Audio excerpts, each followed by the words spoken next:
Assalamualaikum warahmatullahi wabarakatuh. Selamat pagi anak-anak sekalian. Baiklah, sebelum memulai pelajaran, marilah kita berdoa. Semoga kita pada pagi hari ini selalu diberikan kesehatan, sehingga kita dapat masih melanjutkan untuk menerima pelajaran yang akan Ibu berikan pada hari ini. Baik anak-anak, pada hari ini Ibu akan membahas dan menjelaskan mengenai struktur dan fungsi jaringan tumbuhan.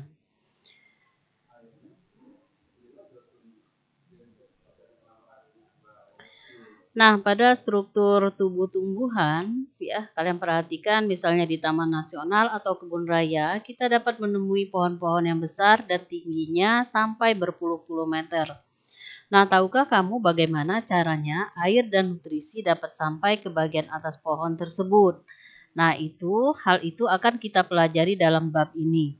Nah, bab ini yang akan Ibu jelaskan itu mengenai struktur tubuh tumbuhan, dan untuk sistem transportasinya itu akan dijelaskan pada pertemuan berikutnya. Nah, sebelum Ibu memulai menjelaskan mengenai struktur dan jaringan pada tumbuhan, sebaiknya coba Ibu ingatkan kembali, ini sebenarnya materi kelas 7 ya. Materi kelas 7, kalian ingat sistem organisasi kehidupan dari tingkatan yang terendah sampai dengan tingkatan yang paling tinggi. Ini kalian ingat, ini sebenarnya adalah materi kelas 7 ya.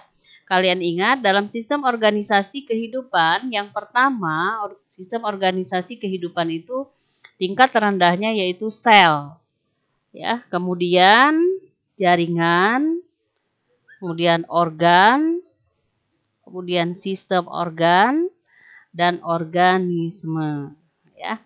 Nah, kalian masih ingat apa pengertian dari istilah-istilah dalam IPA tersebut anak-anak ya? Ini sebenarnya adalah materi kelas 7 ya. Baik, ini Ibu ingatkan kembali. Jadi tingkatan tadi struktur organisasi kehidupan dari tingkat terendah sampai tingkat tertinggi. Yang pertama dari tingkat terendah yaitu sel. Kalian ingat sel ya? Sel itu adalah unit struktural dan fungsional terkecil penyusun organisme. Jadi penyusun tubuh kita ataupun makhluk hidup yang lain misalnya seperti hewan atau tumbuhan, unit terkecil dan fungsionalnya itu disusun oleh sel ya, atau yang disebut dengan sel. Kemudian tingkatan yang kedua yaitu jaringan ya. Kalian ingat jaringan? Jaringan adalah sekumpulan sel yang mempunyai bentuk dan fungsi yang sama. Kemudian organ ya. Organ adalah kumpulan jaringan yang bekerja sama untuk melakukan tugas tertentu ya. Kemudian ketingkatan berikutnya yaitu sistem organ. Ya. Sistem organ itu adalah organ-organ yang bekerja sama untuk melakukan tugas tertentu. Kemudian tingkatan yang terakhir yang sudah kompleks atau lengkap yaitu sekumpulan sistem organ yang bekerja sama dalam suatu organisme. Ya. Jadi organisme itu terbentuknya satu individu, misalnya satu tumbuhan atau hewan ataupun manusia. Jadi kalian ingat ya, ingat kembali ya, kalau sistem organisasi kehidupan itu urutannya dari yang terkecil sampai ke yang tertinggi ya, terbesar. Yang pertama sel, jaringan, organ, sistem organ dan organisme. Dan kalian ingat apa pengertian masing-masing dari istilah-istilah biologi ini ya. Nah, kemudian kita lanjutkan.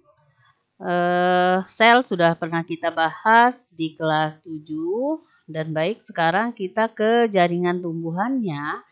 Nah, di jaringan tumbuhan ini sebenarnya juga sudah pernah dibahas di kelas 7 ya, tapi sekarang Ibu ingatkan kembali ya. Jaringan tumbuhan itu dibedakan menjadi dua. Yang pertama jaringan meristem. Nah, kalian tahu apa jaringan meristem? Ya. Jaringan meristem itu adalah kumpulan sel yang aktif membelah yang menghasilkan sel-sel baru yang belum terdiferensiasi yang dapat berkembang menjadi berbagai jaringan dan organ tumbuhan. Nah, jaringan meristem ini sangat penting pada masa tumbuhan sedang dalam masa pertumbuhan, ya. Kemudian yang kedua, jaringan pada tumbuhan adalah jaringan permanen. Nah, jaringan permanen ini juga terdiri dari beberapa macam jaringan, ya. Yang pertama, jaringan epidermis. Nah, jaringan epidermis, epi itu pelindung, dermis itu adalah kulit, ya. Jadi lapisan terluar yang berfungsi sebagai pelindung. Jadi yang melindungi bagian dalam suatu organ, ya. Kemudian yang kedua, jaringan parenkim, ya. Jaringan parenkim ini merupakan jaringan dasar penopang jaringan lain. Nah, jaringan parenkim ini terbagi menjadi dua. Yang pertama, jaringan parenkim palisade, ya. Itu adalah tempat terjadinya proses fotosintesis, ya. Dan yang kedua, jaringan parenkim bunga karang. Ya. Jaringan parenkim bunga karang itu adalah tempat menyimpan hasil fotosintesis. Jadi jaringan parenkim ini adalah jaringan yang sangat bermanfaat untuk proses fotosintesis, ya. Kemudian jaringan berikutnya, jaringan kolenkim dan sklerenkim, ya, atau disebut juga sebagai jaringan penyokong, ya, atau jaringan penguat. Nah, jaringan kolenkim dan sklerenkim, ya, yang pertama, jaringan kolenkim adalah jaringan penguat sementara pada tumbuhan. Jadi jaringan kolenkim ini pada tumbuh-tumbuhan pada saat sedang masa pertumbuhan. Jadi merupakan jaringan penguat sementara. Nah, kemudian setelah jaringan itu kuat, itu digantikan oleh jaringan sklerenkim. Nih, kalian perhatikan jaringan sklerenkim itu adalah jaringan penguat yang bersifat permanen atau tetap. Jadi dia yang menguatkan tubuh tumbuhan sampai tumbuhan itu menjadi dewasa, ya. Kemudian kita lanjutkan jaringan permanen berikutnya, ya. Jadi tadi selain jaringan kolenkim dan sklerenkim, yang berikutnya itu adalah jaringan pengangkut, ya. Jadi seperti namanya jaringan pengangkut, jadi dia yang mengangkut atau menyebarkan makanan dari tubuh tumbuhan, ya, sama seperti kalau pada manusia. Kalau pada manusia itu ada jaringan pengangkut kita, ada sel-sel darah pengangkut yang disebut dengan jaringan ada sistem transportasi, ya. Sistem transportasi itu menggunakan sel-sel darah, ya. Nah, untuk jaringan pada tumbuhan, ya, jaringan pengangkut itu ada dua juga. Yang pertama adalah jaringan xilem, ya. Kalian ingat jaringan xilem itu adalah jaringan pembuluh yang mengangkut air dan unsur hara dari akar menuju daun, ya. Kemudian jaringan pengangkut yang berikutnya itu adalah jaringan floem. Jaringan floem adalah jaringan yang berfungsi mengedarkan hasil fotosintesis dari daun ke seluruh tubuh tumbuhan, ya. Jadi itu Ibu ingatkan kembali mengenai beberapa jaringan yang terdapat pada tumbuhan, dan sebenarnya itu semua sudah dibahas di kelas 7, ya, untuk sel dan jaringan. Nah, untuk hari ini Ibu akan menjelaskan lebih lanjut mengenai organ-organ tumbuhan, ya. Nah, struktur organ tumbuhan nanti Ibu akan jelaskan berikutnya. Nih, organ-organ pada tumbuhan, ya, terdiri dari 4 macam organ pada tumbuhan, ya. Yang pertama yaitu akar, kemudian batang, daun dan bunga. Nah, dan organ tumbuhan ini apabila dia sudah memiliki tumbuhan apabila sudah memiliki keempat macam organ ini, maka bisa dikatakan kalau misalnya akar, batang, daunnya sudah terlihat jelas dan bunganya juga sudah ada, itu termasuk golongan tumbuhan tingkat tinggi ya. Jadi sudah terlihat jelas akar, batang, daun, dan bunga ya. Kemudian kita bahas satu persatu. Yang pertama, untuk organ tumbuhan, yang pertama yaitu akar. Kalian tahu apa fungsi akar? Ya. Nah, fungsi akar yang pertama itu adalah untuk menambatkan dan memperkokoh berdirinya tumbuhan. Jadi kalau tidak ada akar, tumbuhan itu dia tidak dapat, tidak akan sekokoh tegak, berdiri tegak ya. Karena bisa kalau tidak ada akarnya, ada angin sedikit saja maka tumbuhan akan roboh ya.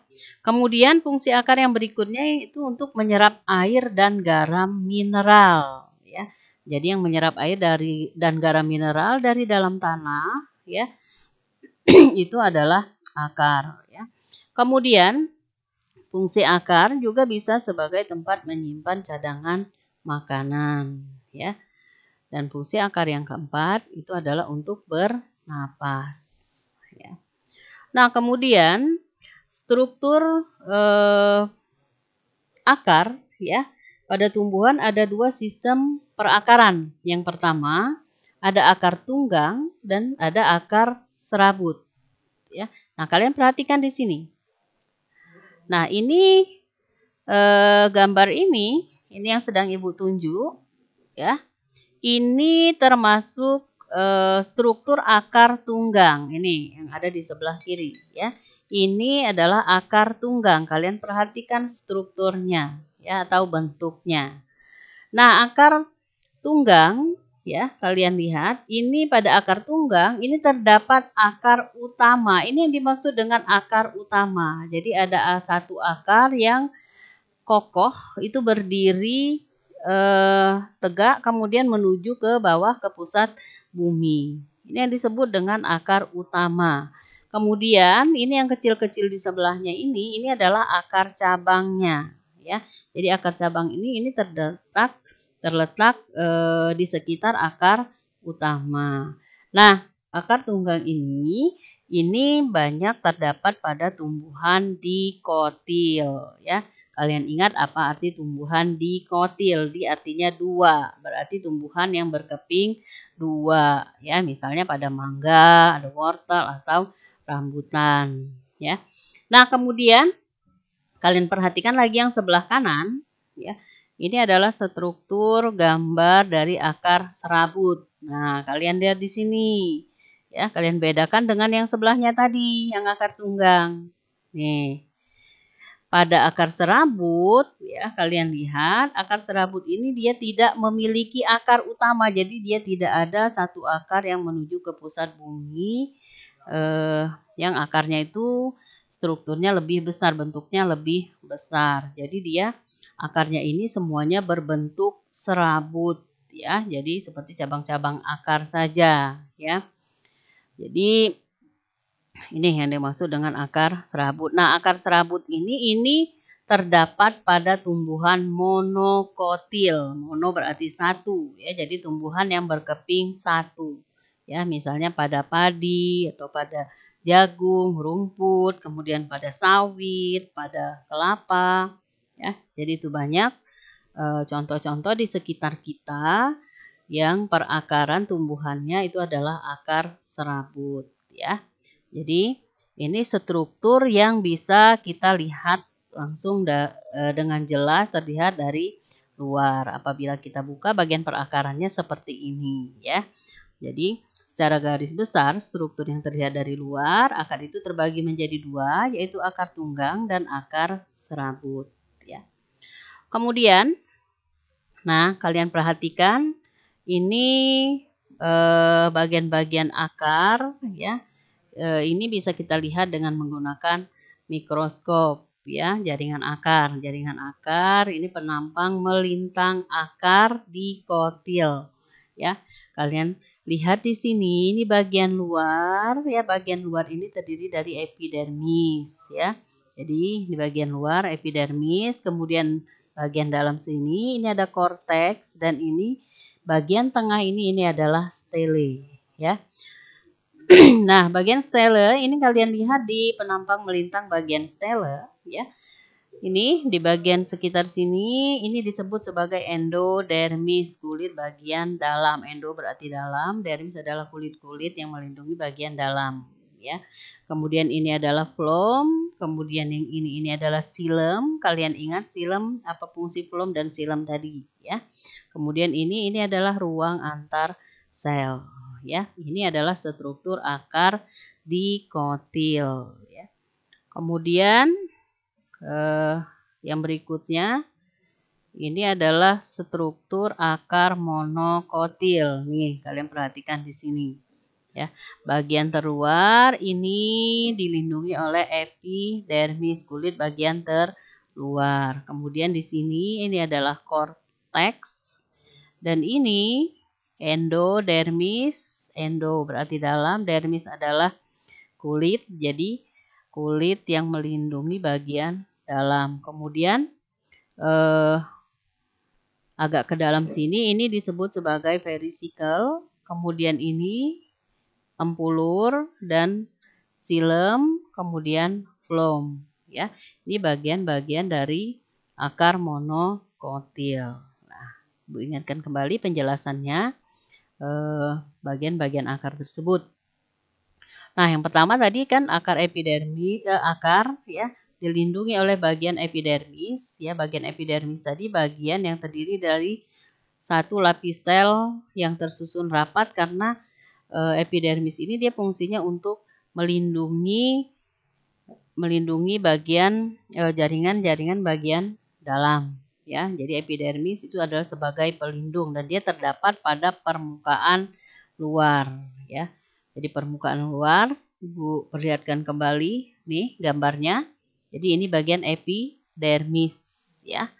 Jadi bagian epidermis terdapat pada permukaan luar. Nah, pada bagian epidermis ini terdapat rambut akar, ya, rambut akar yang digunakan untuk memperluas bidang penyerapan, ya. Jadi kalian ingat tadi rambut akar untuk memperluas bidang penyerapan karena fungsi akar itu adalah untuk menyerap air dan garam mineral, ya.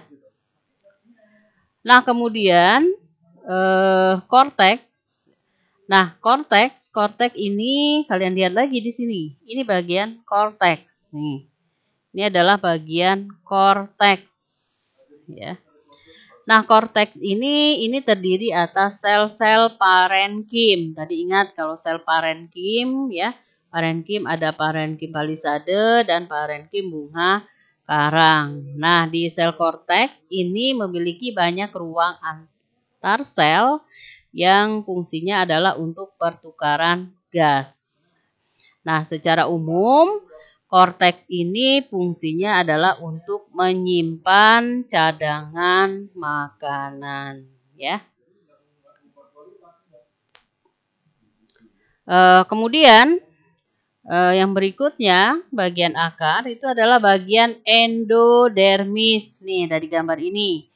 Ini yang disebut dengan bagian endodermis. Endo berarti dalam, dermis berarti kulit yang terdapat di bagian dalam dan dia melindungi jaringan yang ada di bagian dalam, ya. Nah, pada bagian endodermis, ya. Jadi dia yang membatasi antara korteks dan silinder pusat atau stele. Tadi ini yang disebut dengan silinder pusat atau stele. Jadi endodermis ini melindungi bagian ini, bagian stele atau silinder pusat, ya. Nah, pada endodermis, ya, ini dinding selnya mengalami penebalan lignin dan suberin, ya. Nanti struktur pitanya itu yang disebut dengan pita Kaspari. Kemudian dinding sel endodermis tidak dapat ditembus oleh air dan zat hara lainnya, ya.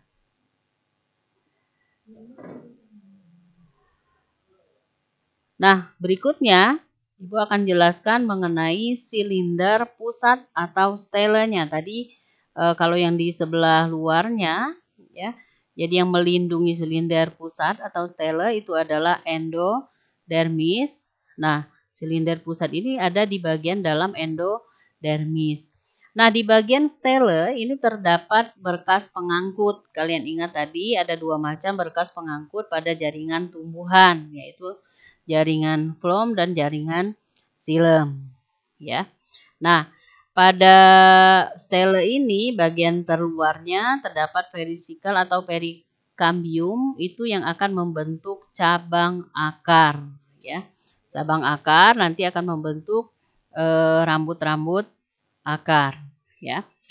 Kemudian di bagian dalamnya, ini kalian perhatikan kembali gambar ini.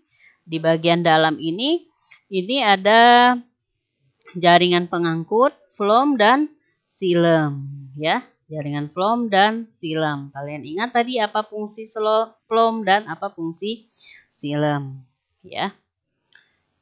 Jadi phloem terletak di sebelah bagian luar xilem, ya.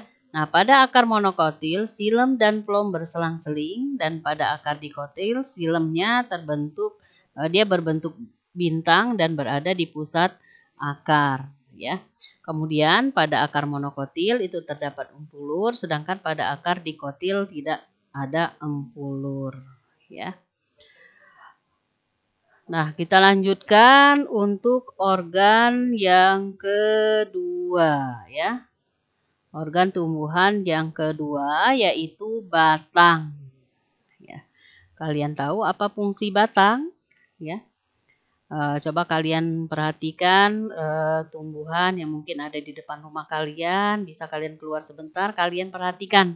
Ya. Pasti tumbuhan di sekitar kita itu memiliki batang. Ya, apa fungsi batang pada tumbuhan?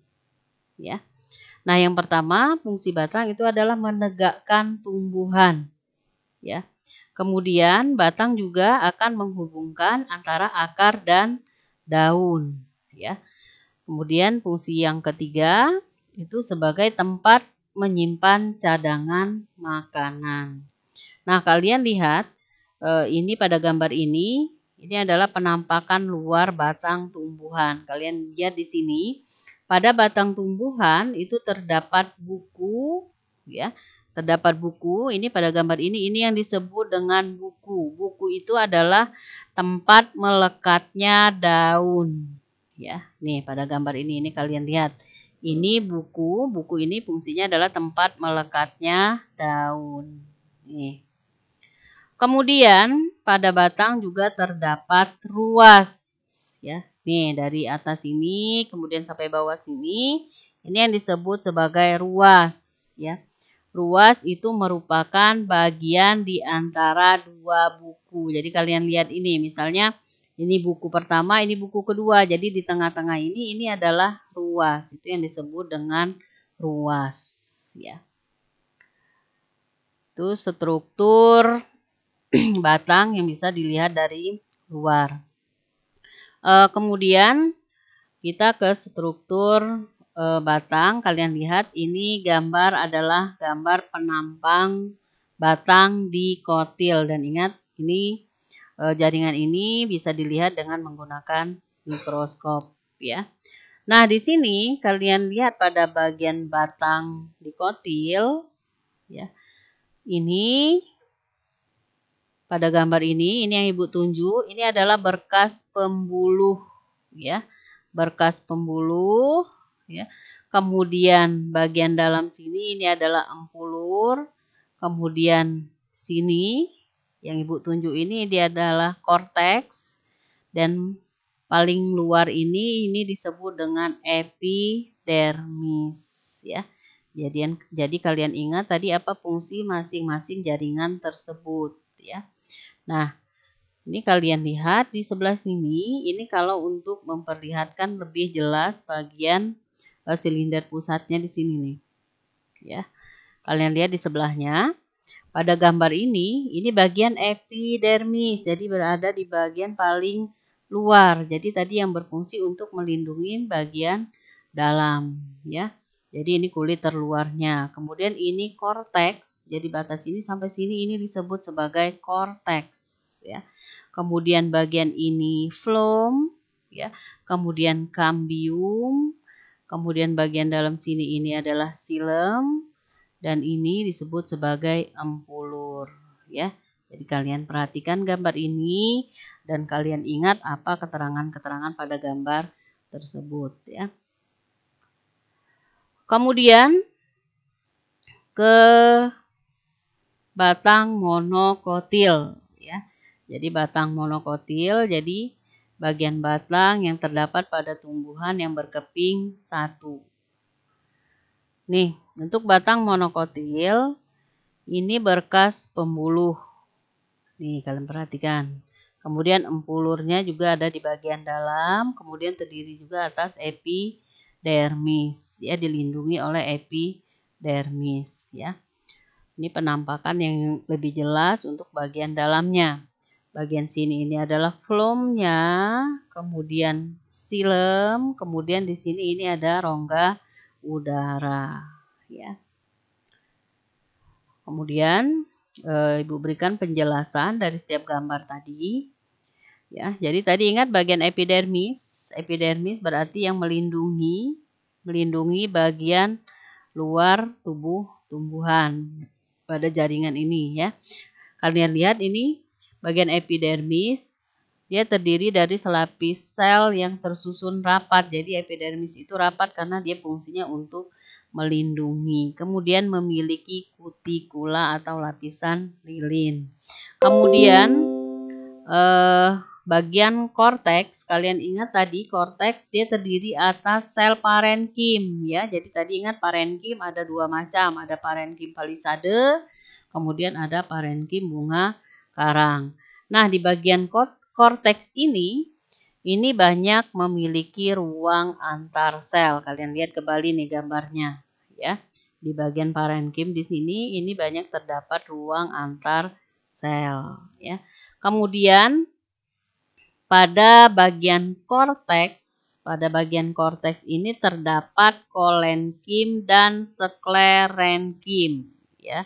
Jadi di bagian korteks ini, ya, sini lihat di gambar. Jadi pada bagian ini terdapat kolenkim dan sklerenkim. Kalian ingat tadi apa fungsi dari kolenkim dan sklerenkim, ya. Jadi kolenkim itu adalah untuk memperkuat batang pada saat batang tersebut masih muda, ya. Kemudian pada saat masa pertumbuhan selesai atau batangnya sudah tua, itu yang memperkuat batangnya itu digantikan oleh jaringan sklerenkim, ya. Jadi pada batang muda itu banyak terdapat kolenkim dan klorofil, makanya pada batang yang muda itu biasanya batangnya masih mengandung klorofil sehingga warnanya agak lebih hijau dibandingkan dengan batang yang lebih tua, ya. Karena batang yang lebih tua, kolenkimnya akan digantikan oleh sklerenkim, ya. Dan pada batang yang lebih tua itu tidak ada lagi klorofil, ya. Nah, kemudian bagian endodermis, ya, pada bagian batang ini bagian endodermisnya itu tidak terlalu jelas karena bagian endodermis pada batang ini dia menyatu langsung dengan korteks. Jadi endodermisnya tidak terlihat dengan jelas. Nah, kemudian ke silinder pusat atau stele yang ini tadi, ya. Jadi bagian dalam sini ini silinder pusat atau stele, ya. Jadi dia terletak di sebelah dalam korteks, ya, di sebelah dalam korteks. Nah, pada silinder pusat ini banyak terdapat parenkim dan ada berkas pengangkut yaitu xilem dan floem, ya. Jadi ingat tadi fungsi xilem adalah untuk mengangkut air dan garam mineral dari akar ke daun. Sedangkan fungsi floem itu adalah mengangkut zat makanan hasil fotosintesis dari daun ke seluruh tubuh tumbuhan. Nah, nih, ini floem, ini xilem pada batang monokotil. Kemudian pada gambar ini, nih, ini bagian ini adalah floem dan ini adalah xilem pada batang dikotil, ya. Nah, pada batang dikotil, berkas pengangkut ini akan membentuk lingkaran. Jadi xilemnya berada di sebelah dalam floem. Kemudian di antara silem dan flum itu terdapat kambium, ya. Nah, kambium ini untuk memperkeras batang. Makanya batang kambium ini juga terdapat pada batang-batang dikotil, ya, sehingga batang dikotil itu strukturnya lebih keras daripada batang monokotil, karena pada batang dikotil itu terdapat kambium, sedangkan pada batang monokotil tidak ada kambium. Jadi pada batang monokotil hanya ada berkas pembuluh yang menyebar, dan penyebaran berkas pembuluhnya ini tidak teratur. Kalian lihat lagi gambar ini. Nih, ya. Berkas pembuluhnya dia langsung menyebar seperti ini. Dan dia tidak tersusun seperti pada batang dikotil. Jadi kalau batang dikotil dia tersusun seperti ini. Ya. Sedangkan pada batang monokotil dia menyebar. Ya. Jadi menyebar dan bentuknya tidak teratur. Dan ingat tadi pada batang monokotil itu tidak memiliki kambium, ya. Nah, itu saja untuk penjelasan Ibu hari ini, ya, yaitu akar dan batang, ya. Jadi organ yang Ibu jelaskan hari ini adalah akar dan batang, dan untuk organ yang berikutnya yaitu daun dan bunga akan Ibu jelaskan pada pertemuan berikutnya, ya. Kemudian ini adalah latihan soal seperti biasa. Latihan soal ini nanti kalian jawab dan kalian kirimkan melalui WA, ya. Yang pertama, buatlah gambar irisan melintang akar dikotil dan monokotil dan buat keterangannya. Kemudian yang kedua, buatlah gambar irisan melintang batang dikotil dan monokotil serta keterangannya, ya. Itu saja yang dapat Ibu sampaikan pada hari ini. Assalamualaikum warahmatullahi wabarakatuh.